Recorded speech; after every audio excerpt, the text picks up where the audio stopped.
Hello বন্ধুরা, kidney রোগ থেকে বাঁচতে আমাদের দৈনন্দিন জীবনে কিছু ভালো অভ্যাস গড়ে তোলা খুবই গুরুত্বপূর্ণ। পর্যাপ্ত পানি পান করা, প্রতিদিন সাধারণত 2 থেকে 3 লিটার পানি পান করা ভালো।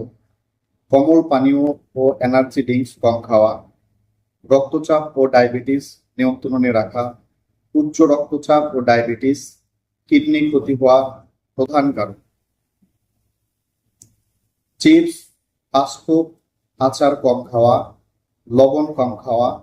অতিরিক্ত লবণ কিডনির উপর চাপ বাড়ায়। ধূমপান ও অ্যালকোহল থেকে দূরে থাকা, এগুলো সাধারণত কিডনির রক্ত চলাচল ক্ষতিগ্রস্ত করে কিডনির ক্ষতি করতে পারে।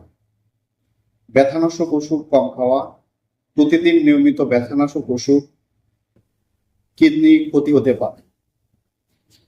স্বাস্থ্যসম্মত খাবার খাওয়া, শাকসবজি, ফলমূল, মাছ ও পরিমিত প্রোটিন গ্রহণ করা। তেল ও চর্বিযুক্ত খাবার কম খাওয়া। নিয়মিত ব্যায়াম করা, প্রতিদিন অন্তত 30 মিনিট হাঁটা বা ব্যায়াম করা খুবই ভালো।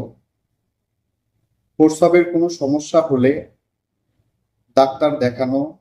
প্রস্রাবে জ্বালাপোড়া হওয়া, ফেনা ওঠা, রক্ত, প্রস্রাব কম বেশি হলে ডাক্তার দেখানো দরকার। নিয়মিত স্বাস্থ্য পরীক্ষা করা। ধন্যবাদ সকলকে। আসসালামু আলাইকুম।